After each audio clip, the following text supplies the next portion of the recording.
So we had Jeremy Mayfield on the show earlier this year, and your name came up a lot in that conversation. I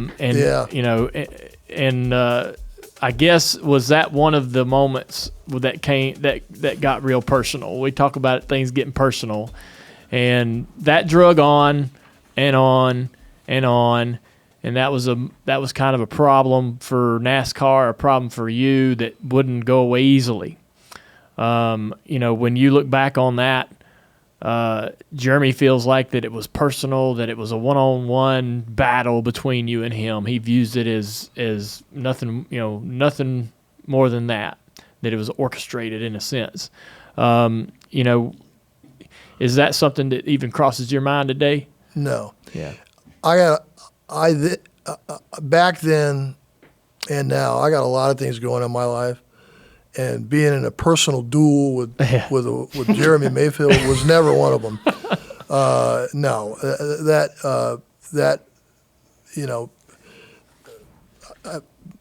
hope he's doing well. Yeah. But no, that was never personal. I do want to ask you about the drug policy implementation of that time, because Dale even said during that interview with Jeremy was that there was anxiety with all the drivers because of the lack of knowing what the banned substances were or anything like that. So my question to you is, should NASCAR have been more transparent and at least communicated with the drivers better during that time? Remove Mayfield from in his situation, but I'm just talking about all the drivers and how that whole policy was implemented. No, I think they were appropriate. I think you got people's medical privacy. So that goes on in that. So number one. Number two, we were transparent. And it's an evolving, category of challenges for any sports league. What's performance enhancing, what's, going to do something on the track that, changes your reaction times, all those things. We were doing best, as we always did. We were doing best practices with terrific experts in the field, and it evolved from that as all policies have in every other sports league. But we were consistent with most of the other leagues, and I think you can go to the Mayfield thing or whatever, and I know that wasn't your point, but no, I think we got pretty good outcomes and have had very little problem with that, truthfully, and I think it's worked out fine. The issue at Richmond in 2013 with the playoffs, everybody points to you as basically being the guy saying we're going to put Jeff Gordon in the field. In the playoff field. Everybody, they had there was a big mix-up, a couple things going on there. Clint Boyer spins out, brings out a yellow. Mm-hmm. You got, Ty Norris on the radio. Vickers is pitting. All this eventually gets Truex into a wild card spot. There was a lot of penalties that came from that, but there was another thing going on at one point in the race where front row motorsports driver Gilliland gave a spot to Logano, allows him to get in, knocks Gordon out, right? And y'all through y'all's investigation of all of this, you decide you're going to plug Gordon back into and make it a 13-man playoff. Yeah. Was that like a group committee decision to this is the best thing going forward is we need to add Jeff, or was that like something you could make that decision on your own? All decisions like that would be in a group forum. Yeah. Obviously, I had to be the one that carries the room, if you will. Yeah. But that was a tough one because we had an unprecedented thing that occurred with a new format. Where I think it was Michael Waltrip's team, and we're gaming the system. Yeah. And so we had to send a huge message that cannot occur. That's our credibility, and that's a red flag. Yeah. And at the same time, there was a remedy which we ended up doing to put Gordon into his rightful place if that didn't happen. because it was we demonstrated it clearly did, and we had the opportunity to make that right. We knew it would be controversial, but doing the next right thing. Sometimes it's just doing the next right thing, and then you take the rest of the, fallout from that. If you can. Sometimes you want to do the next right thing, but circumstances do not allow you to. We could plug him into the third and wouldn't have put anyone else out, but it would have put him in. We thought that was the right thing. If anything, you could have just replaced Truex with Jeff.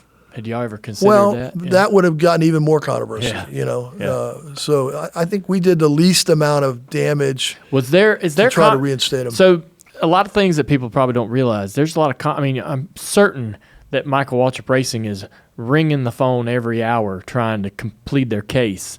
You got also, big giant corporations like Napa and all these other sponsorships that are given the opportunity, pleading their case as well about how this is going to affect them. Yeah, but you got to remember, once we know you've crossed the line like that, you're not pleading your case for the least penalty. Yeah, you're not pleading your case for anything because we don't want to hear from you.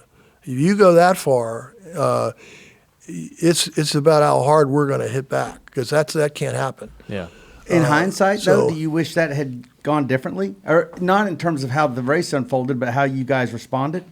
In other words, do you wish you had the Jeff Gordon adding him to the playoffs? Do you wish you'd have done that differently? Well, no. I think we did. We're always going to rank the options. And I'm not saying that we make every selection perfect once, but there's a lot of deliberation. Well, what if we did that? Is that I always go, well, what's the right thing to do? Can we do the right thing? Sometimes you can't make things right by doing the next right thing. Sometimes you can. All of it is controversial. It's controversial. Why are we even in this position? Right. By the way, we're making the nightly news with Brian Williams, and it's like, is NASCAR the World Wrestling Federation? Is this going to happen every week? Right. Can we rely on anything? When you get into that ball game, it's lights out for any league. Cannot survive too many of those. So we're going to come down pretty aggressively, and we did, and we made it right. I think those are important words to hear, considering what we went through in the Roval this couple races ago with Cole Custer and them. They came, it's a similar sort of manipulation, if you will, and to understand like that, they came down really hard on Cole. They didn't alter what benefit it was to Briscoe, which I feel like is the right decision, but this is Brian makes a good point as to like, man, you can't have many of those instances happen. So you have to try to dam up the creek to stop it from happening again. Send a very strong message to teams in the future because, like you say, you risk a lot of credibility issues if you have that occurring all the time. That's right. And so there, it reminds me of, I think it was what was that football team, SMU? They got the big penalty, death penalty. Yes, yeah, back in the 80s. Yes, yeah. So there was a 30 for 30 or something. Yeah. I watched about that, and it really reminded me because it was very similar sort of result in terms of Michael Waltrip Racing, and how it kind of failed that team going forward and put, they didn't recover. They didn't recover.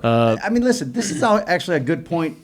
Richmond is a good example of a conversation that we just had recently, and that is every week it seems like NASCAR gets scrutinized over the severity of reaction, right? Whether it's a penalty or whether it's a response to a driver or whatever it is.